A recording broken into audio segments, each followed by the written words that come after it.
கும்பகோணத்தில் உள்ள நாகேஸ்வரன் கோயில், நாகேஸ்வர சுவாமி கோயில், மிகவும் தொன்மையான சிவன் கோயில்களில் ஒன்றாகும். துலா மாதம் மற்றும் காவிரி தீர்த்தவாரி. துலா மாதம், ஐப்பசி மாதமே துலா மாதம் என்று அழைக்கப்படுகிறது. இந்த மாதத்தில் காவிரியில் நீராடுவது மிகவும் புனிதமாக கருதப்படுகிறது. இதை துலா ஸ்நானம் என்று கூறுவார்கள். தீர்த்தவாரி, துலா மாதத்தின் கடைசி நாளான கடைமுகத்தன்று, ஐப்பசி மாதம் 30ஆம் தேதி, சில சமயம் 29ஆம் தேதி, கும்பகோணம் மற்றும் மயிலாடுதுறை போன்ற இடங்களில் உள்ள முக்கிய சிவாலயங்களின் உற்சவ மூர்த்திகள் காவிரிக்கரைக்கு எழுந்தருளி, அஸ்திரதேவருக்கு தீர்த்தவாரி கொடுப்பது வழக்கம். நாகேஸ்வரன் கோவில் பங்கு.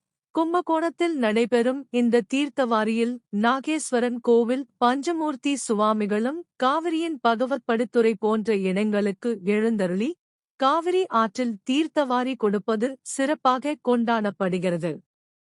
மகா புண்ணியம். துலா மாதத்தில் காவிரியில் நீராடினால், உலகிலுள்ள 66 கோடி தீர்த்தங்களும், 14 உலகங்களிலுள்ள புண்ணிய தீர்த்தங்களின் தேவதைகளும் காவிரியில் சங்கமமாவதால், எல்லாவிதமான விருப்பங்களும் நிறைவேறும் என்பது நம்பிக்கை. நாகேஸ்வரன் கோயில் பற்றி மேலும் சில தகவல்கள்.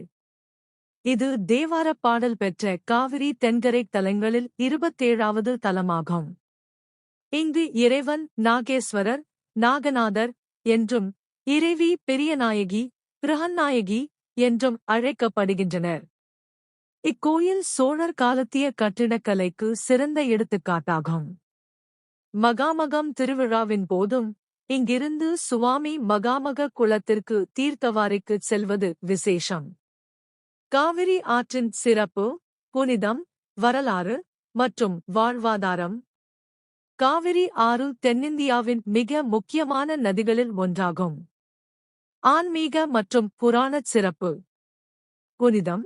காவிரி நதி இந்து சமயத்தில் புனித நதியாக கருதப்படுகிறது.